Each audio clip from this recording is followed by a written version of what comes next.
Ganda siya dito. Ganda dito sa gabi. Kaya kayong mga kabataan, huwag kayong maaga nag-aasawa. Mag-enjoy muna kayo sa inyong pagkabinata at pagkadalaga. Mamimiss niyo yung mga magaganda ninyong memories. Lalo na yung anak ko. Ako, yung anak ko. 16 anyos pa lang nagpapaalam ng mag-asawa. Ano kayo papakain niya? Ayan. Ganyan, relax sila sa may mga bata kayo.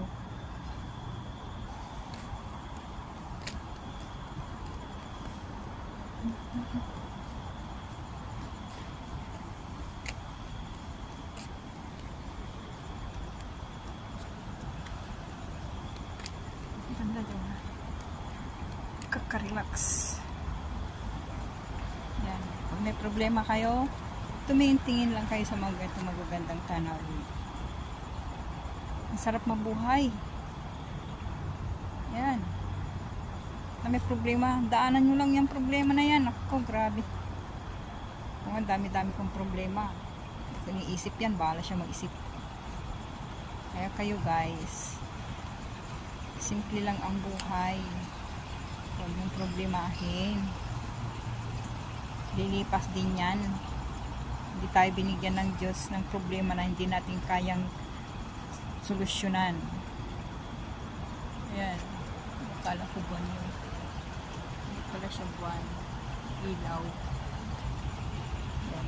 Buti nga dito paduyan-duyan. Kita nyo yung paduyan-duyan na yan. Diba? Ganyan ang life. Oh. Taman lang tayong maisaing. Naranasan namin noon walang maisaing sa kaliro. Nabuhay kami. Diba? Ito pa.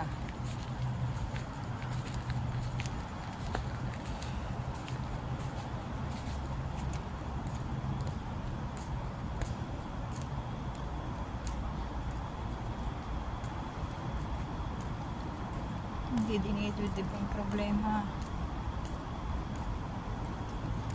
Tinatawanan lang yan. Huwag lang sumobra.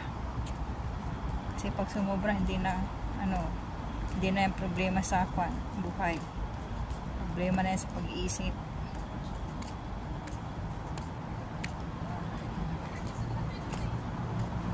Walking sa gabi. Pasalamat ako kay Lord.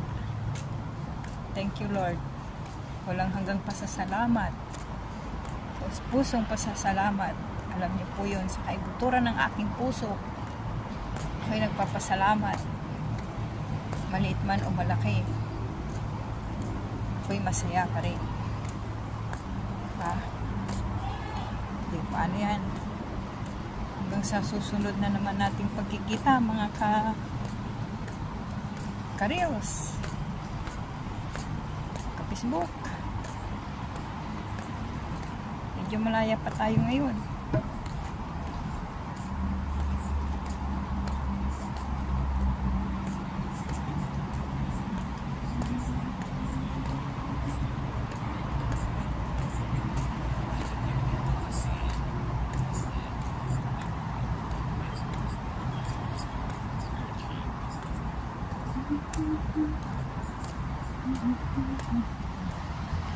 Give thanks to the whole. Give thanks because He's given Jesus Christ, His Son. And now let the weak say, I am strong. Let the poor say, I am rich, because of what the Lord has done for us. Give thanks. Thank you, Santo Niño. Alam ko, binabantayan niyo ako. I love you.